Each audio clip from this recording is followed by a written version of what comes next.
Wir sind bei Bethesda und zwar für Wolfenstein The New Order. Ich habe hier Jens Matthies und der wird mir hoffentlich ein paar Fragen beantworten. So, first off, I think a lot of people still kind of flinch if they see the red flags, but you made it safe, kind of.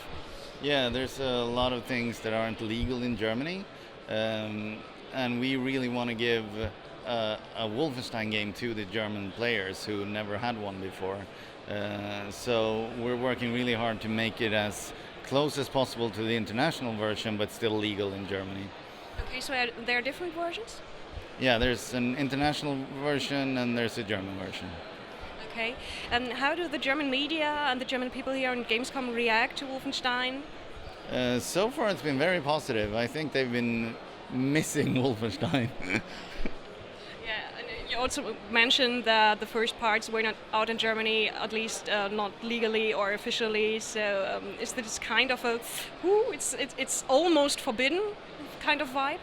Not maybe in Germany. I don't know.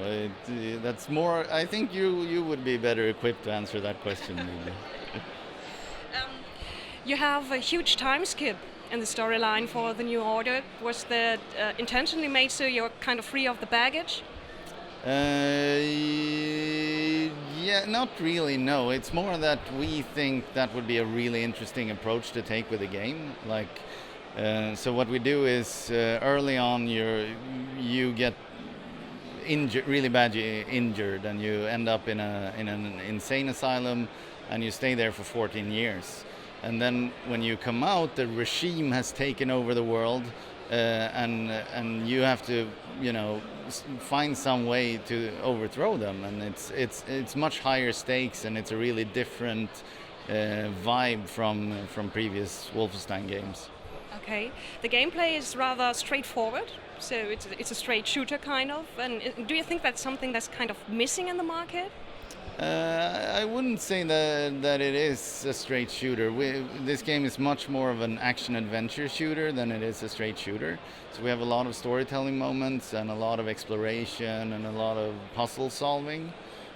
So it's and we really like those experiences too. That it's just not one note the whole time, but it's an experience, and it's a roller coaster, and you get into it, and you're on this epic adventure. So that's very much what we're doing. And how do you go about creating the story and this world with a kind of a background that's a little bit politically sensitive? We just want to make it as good and as